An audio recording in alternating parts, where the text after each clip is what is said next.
So this problem is the bread and butter of working with rational expressions. And every other problem you do with rational expressions will end in you doing this series of steps.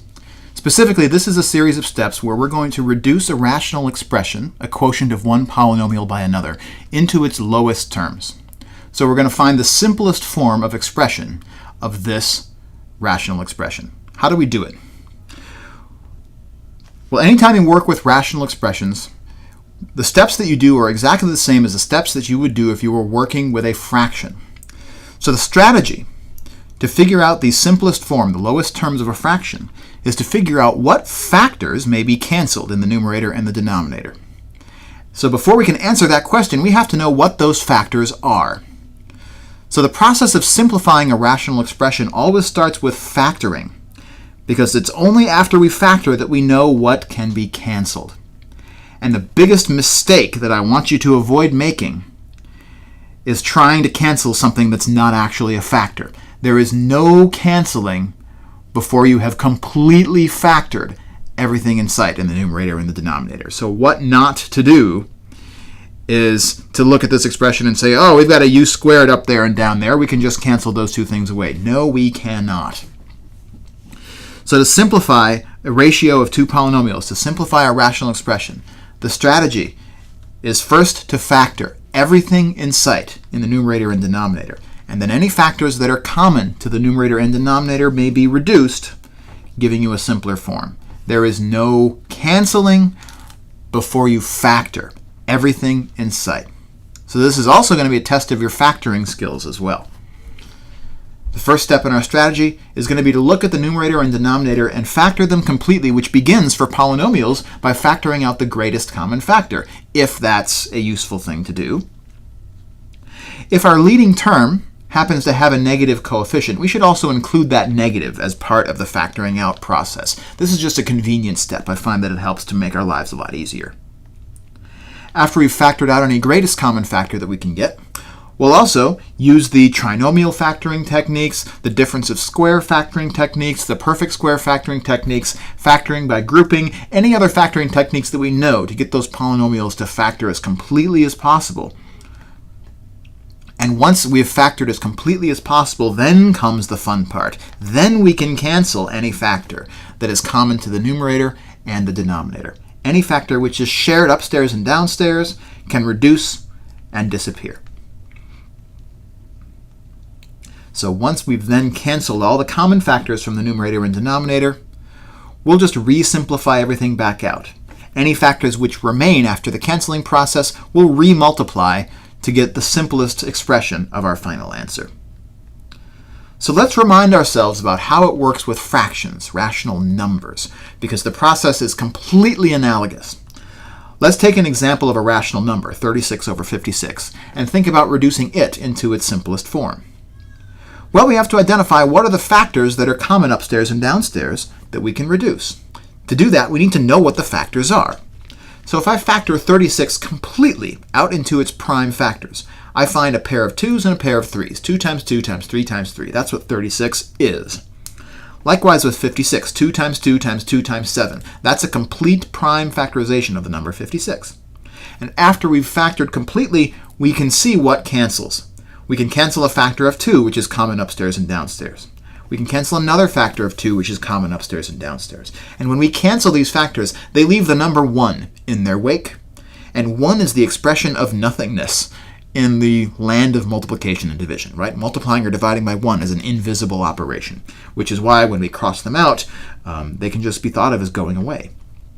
But once I've canceled that pair of 2's, I have nothing left upstairs and downstairs that's common. Upstairs I have 3 times 3. Downstairs I have 2 times 7. So now I have no more common factors up and down that I can get rid of. So I'm done with my canceling, and it's just a matter of multiplying back out. 3 times 3, 9. 2 times 7, 14. So the simplest expression of the fraction 36 over 56 is 9/14. Let's apply this same combination of steps to the simplification of this ratio of two polynomials. U squared plus 3u minus 28 is the numerator. 32 minus 2u squared is the denominator. So the first thing we want to do to implement our factoring strategy for the polynomials upstairs and downstairs is to think about greatest common factors. If there's a greatest common factor, let's factor it out. Also, if the leading term has a negative sign, let's factor that out as well as part of our GCF.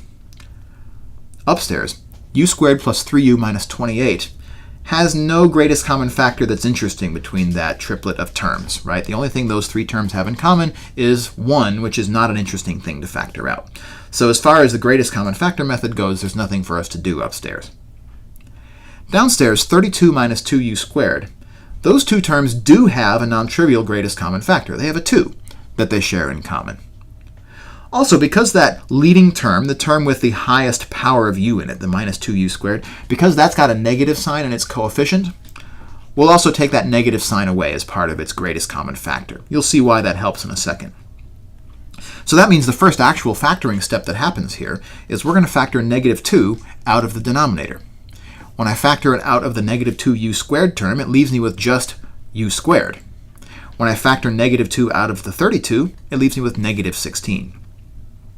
Now, the reason I like bringing that negative sign out as part of this process is it lets me then look at this u squared minus 16 as just that, right? It makes my leading term now positive. It leaves me with now a question about factoring something that has u squared as its leading term, instead of factoring something that has negative u squared as its leading term, which can be a little more challenging. Okay, great. So we factored out the greatest common factor, upstairs, which wasn't very interesting, and downstairs, where we brought a negative 2 out. Now, let's apply the rest of the factoring techniques that we know to try and factor u squared plus 3u minus 28, as well as to factor the u squared minus 16, so those polynomials that remain that we haven't completely factored yet. Upstairs, u squared plus 3u minus 28, we can factor using the old trinomial sum and product technique. I'm looking for a pair of integers which multiply together to give me negative 28 and which add together to give me 3. That way, taking the u plus that and u minus that is going to give me the cross terms that I need. Plus 7 and minus 4 is going to give me plus 7u minus 4u is going to come out to 3u. So u plus 7 times u minus 4 is my factorization for the numerator. In the denominator, how do we factor u squared minus 16? Well, it has no cross term. And it happens to be a difference of two perfect squares. 16, after all, is a perfect square of the number 4. So that means that I can use the difference of squares factoring technique to write that as the product of u plus 4 times u minus 4. After all, if we were to FOIL that back out, the cross terms plus 4u and minus 4u would cancel, which is exactly what we want. So u squared minus 16 factors as u plus 4 times u minus 4. And now we've completely factored the numerator and we've completely factored the denominator. So we know what the numerator and denominator are made of in a multiplicative sense. And it is only then that we can cancel factors that are common upstairs and downstairs. And if we look at the upstairs and downstairs, the numerator and denominator, we only identify in this example one factor that they share in common. And that factor is u minus 4. So we can cancel the u minus 4s. They leave behind an invisible 1 in their wake. And we get the fraction u plus 7 on top and negative 2 times the quantity u plus 4 on the bottom, which we can finish by resimplifying back out the product of factors that survive. U plus 7, there's nothing to do upstairs. Negative 2 times u plus 4, we can simplify that back out. One additional step I'd like to do here, because we have a negative sign, a negative factor in the denominator, I'm going to make that negative factor in the denominator a negative out in front of the whole fraction. So I'm going to take the negative sign off the 2 and make it an attribute of the fraction rather than an attribute only of the denominator. Which means when I multiply back out in the denominator is going to be 2 times u plus 4, otherwise known as 2u plus 8.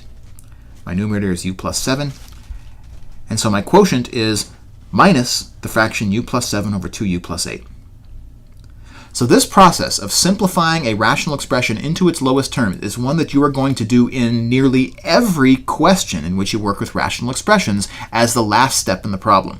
After you've done whatever other arithmetic you're doing in the problem, your last step will be to simplify that fraction into its lowest terms. How do you do it?